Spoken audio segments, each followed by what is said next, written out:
What were some of the roadblocks that you hit that you kind of see now in the industry that people are hitting as they scale? What were some of those that you bumped into along your way? So many. So the first is, how do you scale culture? And I know that's a hot topic in the industry. Yeah. So when we were acquired by a large private equity firm, and this private equity firm had only one other healthcare holding, they were, like they took Restoration Hardware public. They took large concept restaurant companies public. They were in the direct consumer space. They were in the service delivery space. So, of course, typical due diligence process, lots of stuff on the financials. But then they always have their marketing company partner come in and do an assessment of the Net Promoter Score. And what they said was, we know you can scale because you've been able to scale the hardest part, which in a service-based industry is you can scale culture because your Net Promoter Score is higher than almost anybody's we've ever seen. So how did you do that? Consistent. Like, right. If someone came to you right now and said, hey, I'm at 10 locations, I'm trying to go to 50. How did you practically, what were the things that you did to get that Net Promoter Score to where you needed it to be? Playbook and operating principles. I mean, if I had to just name two things, it'd be playbook and operating principles. And operating principles are different than mission, vision, values. Operating principles are really, how do we work together to make this happen? And we only have 3 at ClearChoice. Amazon has 14. But how we work together becomes your culture. And you inspire people with your mission and vision and values, but people don't know what to do that without operating principles. So we were very clear. And things what were the 3? Do you remember the 3 that you guys had? I know I'm putting you on the spot. I've got them, but so the first one, let me just tell you the first one. The first one is we make every stranger a friend. We don't make some strangers friends. We don't just make patients friends. We make everybody we touch a friend, period, end of statement. And that really drove our approach to how we delivered our services. We convert every stranger to a friend. There are no strangers. We're just friends. And so that was huge.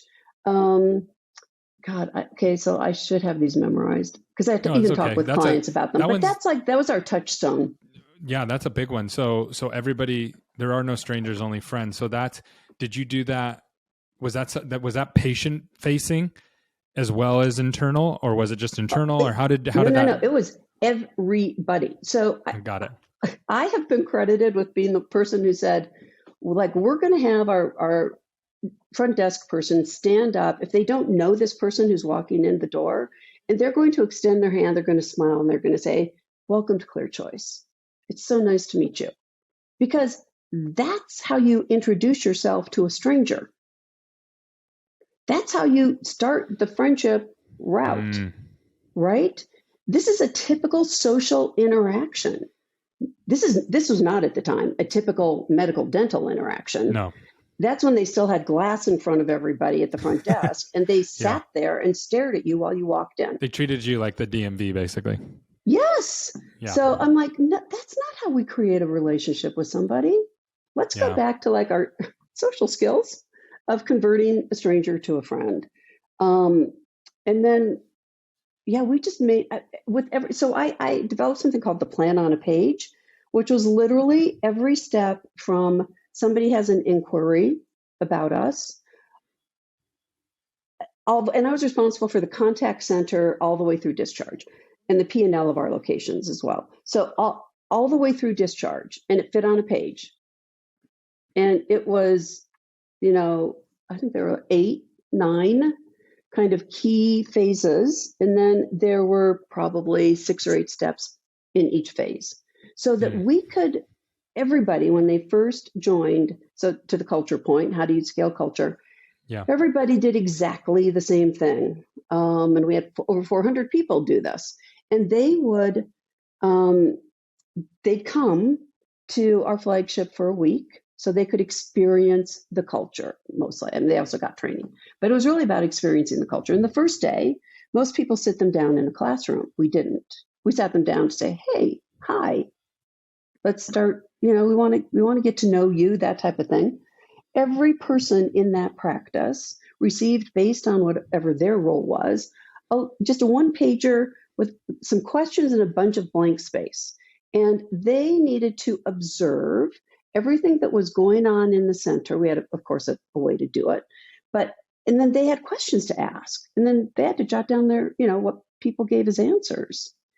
And it was all about, what is the clear choice experience? What is the clear choice culture?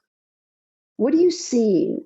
What is being done? What behaviors are you noting